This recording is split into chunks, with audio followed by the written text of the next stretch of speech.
こんにちは。ウェルネスキッチンの関口彩子です。今回はキャベツがドーンとたっぷり食べられるキャベツのステーキをご紹介したいと思います。キャベツといえばビタミン C がたっぷり、ベータカロテン、そしてビタミン U と言われる胃の粘膜を修復するのに役立つ栄養素、カリウム、その他いろいろ美容栄養素が含まれるお野菜なんですけれども、冬キャベツ、春キャベツとまた違った味わいが楽しめるこのキャベツのステーキ、本当にシンプルなんですが、キャベツってこんなに美味しい野菜だったのかと感動できると思います。ぜひ最後までご覧になってください。ウェルネスキッチンでは食から始めるアンチエイジングをテーマに、心も体も元気になる情報を続々と配信していきます。ぜひチャンネル登録してくださいね。キャベツのステーキ、材料はこちらです。まずキャベツです。それから醤油とみりん、あとバター隠し味で最後に使っていきます。そして仕上げに鰹節をかけていきます。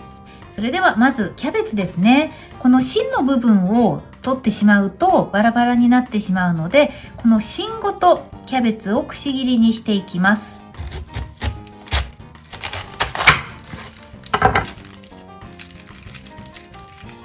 で、キャベツはじめ中火にかけていきます。フライパンを中火にかけて、はじめオリーブオイルか普段お使いの油を少し引いてください。キャベツを並べて焼いていきます。結構キャベツ厚みもあるし、すごく大きいので、中の方まで焼くには結構蒸し焼きでね、じっくり焼く必要があるんですけれども、最初は少しね、キャベツに焼き色をつけるような感じで、火加減中火で焼いていきますね。キャベツに焼き色がついてきました。ちょうど2分半ぐらい焼いたところです。ひっくり返します。ちょうどいい焦げ目がついています。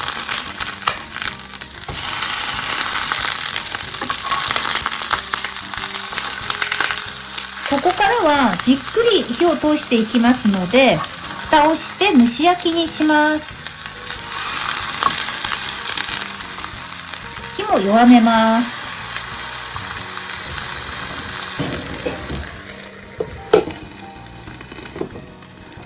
キャベツの水分だけで蒸し焼きをしていきます。今ちょうどですね、弱火にして蒸し焼きにして7分ぐらい経過したところなんですね。ちょっと中を見てみます。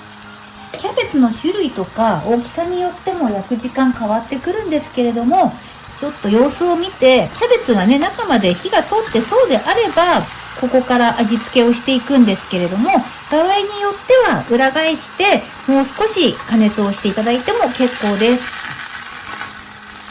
こうキャベツを上から押し付けた時に柔らかくね、ふわふわっと押せるようでしたら火が通ってる合図になります。はい、そしたらここから味付けをしていきますけれども、まずバターですね。香り付けのバターとお醤油とみりんをここで合わせていきます。混ぜ合わせながらここでソースを作ってしまいます。そして全体に絡めていきます。今まだ弱火なのでソースがシャバシャバっとした感じなんですけれども、だんだんこれ煮詰まってくるとソースがね、もう少しとろみがついてきます。とろみがつく前に一回返して味をなじませておきますね。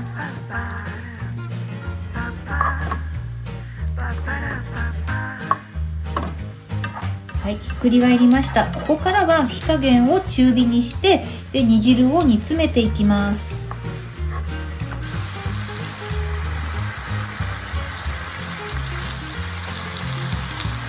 煮汁の方が煮詰まって軽くとろみがついてきました。少し濃度がね、濃くなりましたね。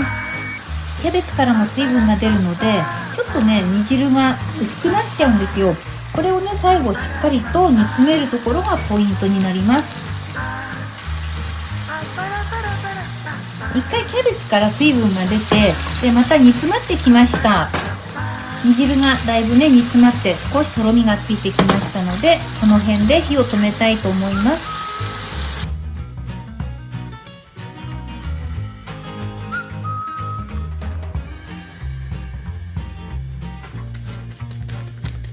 キキャベツの断面に鰹節をたっぷり振りかけたら完成です。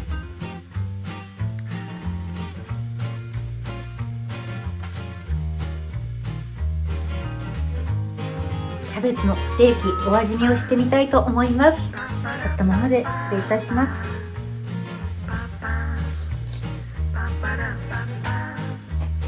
キャベツってこんなごちそうでしたっけっていう、そんなお味に仕上がっています。やっぱりキャベツってじっくり火を通してあげることで甘くなりますよね。